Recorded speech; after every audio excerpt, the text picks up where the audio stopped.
Case 26. A young girl presents to emergency department with severe upper body flaccid paralysis. Her paralysis started in her neck and extended to her arms. She also complains of double vision, dry throat, and difficulty in swallowing. Even though she does not have a temperature, she appears dizzy and her eyelids are drooping. She maintains high cleanliness and eat only canned foods. So what this could be? Let's take a moment and then we will come to its diagnosis and understand about the disease process. So as you have guessed correctly, it is adult foodborne botulism or it is food poisoning caused by Clostridium botulinum. Now, interestingly, this is the only food poisoning where constipation is found instead of diarrhea. Now, let us understand its pathogenesis. So, Clostridium botulinum is a gram-positive rod with bulging spore, and it's an anaerobic bacteria. On the other hand, if you see the Bacillus species, they are also gram-positive rod, but with non-bulging spore, and they are usually aerobic bacteria. Now, here three modes of infections are there. I remember them as I3: ingestion, inoculation, and inhalation. Now, let us understand what are the virulence factor and how the pathogenesis actually works. So, for that, we have to understand that by any of these three routes, the spores usually enter into the body and then they germinate under the anaerobic conditions.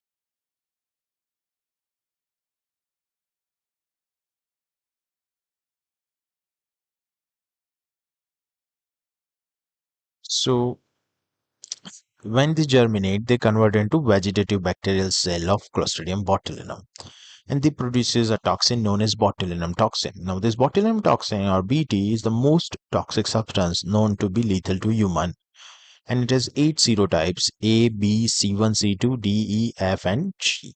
Out of which A, B, and E causes human disease, and A is the most common serotype.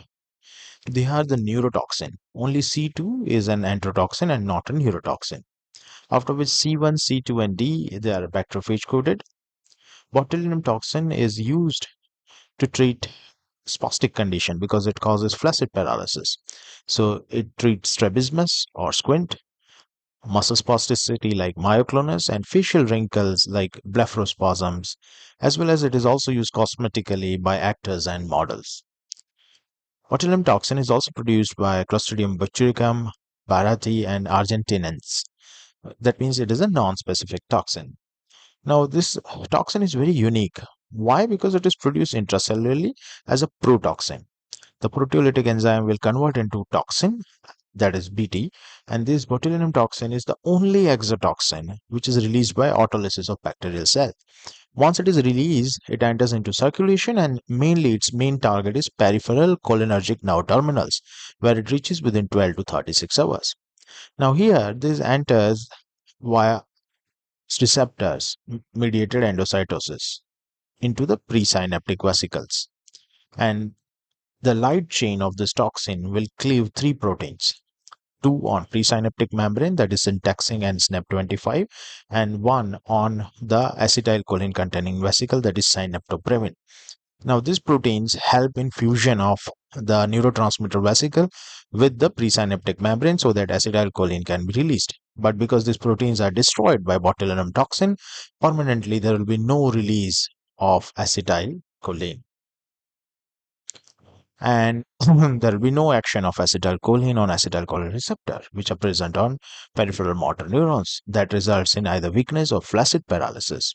And recovery is only possible after 2 to 4 months when new terminal axon sprouts.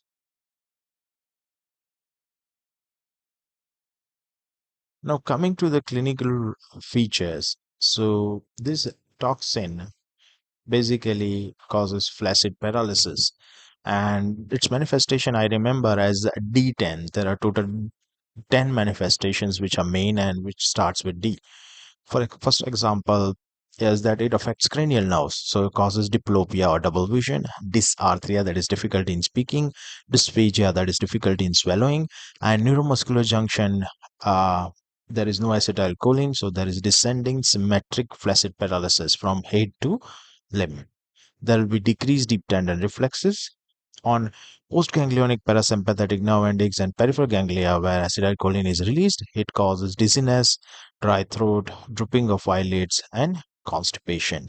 And where respiratory muscles are paralyzed, it leads to death. There is no fever because bacteria do not invade.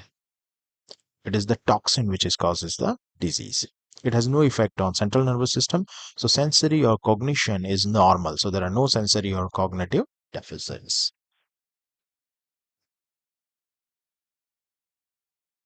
The clinical features they vary whether by which route, that is, what is the mode of infection the bacteria has entered, and what is the infective agent, whether it is spore or it is the preformed toxin. For example, if we ingest preformed toxin either in canned food or beverages, we result in foodborne botulism. And swollen food cans indicate poor sterilization and contamination since Clostridium botulinum enzyme produces gas. So if you see such type of swollen food cans, you should not consume it. If you ingest spores, which is common, for example, in honey, uh, which is usually given to the infants, and these spores will germinate in large intestine of infants and release the toxin in vivo, and that leads to floppy baby syndrome, or also known as infant botulism, which is the most common type. And here the symptoms are basically flaccid paralysis, inability to suck and swallow, weak voice, ptosis, and usually it is self-limited, but rarely it may progress to generalized flaccidity and respiratory paralysis and death. Now, the spores, if adults they ingest it, they usually do not develop any disease because they cannot germinate in adult intestine. But rarely, if they do germinate, especially in immunosuppressed cases, they may produce in vivo toxin, and similar symptoms may develop as botulism, and that is known as adult intestinal botulism. If we inoculate the spores, then what will happen? Let us see.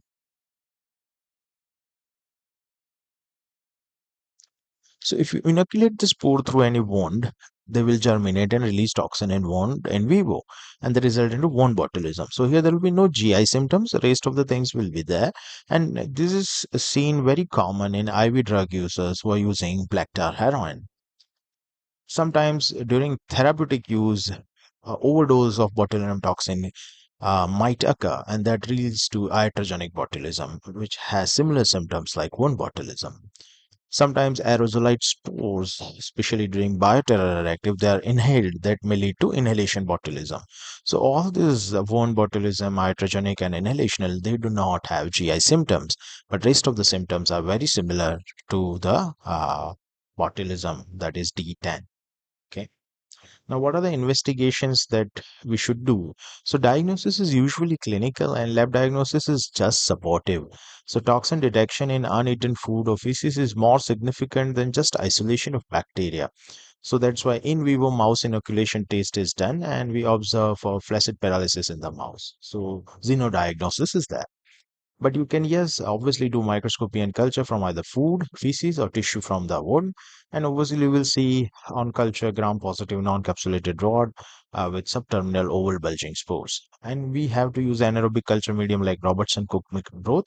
And then we can identify with help of smear, biochemical test, and if you are using automated machine, then MALDI-TOF. Now, what could be the treatment? So first of all, you have to understand that treatment should be start immediately on clinical suspicion without waiting for lab confirmation. So respiratory support is specially given, for example, mechanical ventilation if respiratory paralysis is there. But the mainstay of treatment is antitoxin because disease is due to toxin. So you have to give as early as possible and you should not wait for any kind of lab report. You should just give it on clinical suspicion for base result because it will only neutralize the free toxin, unbound toxin. Because once the toxin attaches to the nerve endings, then botulinum antitoxin has no role. Wound care, yes, you will clean the wound, debride the necrotic tissue, or drain the abscesses. But antibiotics can prevent further release of botulinum toxin from the infection, so that we have to give metronidazole and penicillin. What we can do to prevent this condition: avoid eating canned food, especially swollen or distorted one with gas, and do not give contaminated honey, especially to the infants. And if wound is there, immediate wound care by cleaning the wound, debriding necrotic tissue should be done. Thank you. So if you like this series and you want to purchase the book, the link is already there in the description. This case-based medical microbiology. The book is available on all the platforms as ebook on Amazon, QWorld, and Kindle. And if you want to buy a paperback copy, that is also available on Amazon and Flipkart. But thank you very much.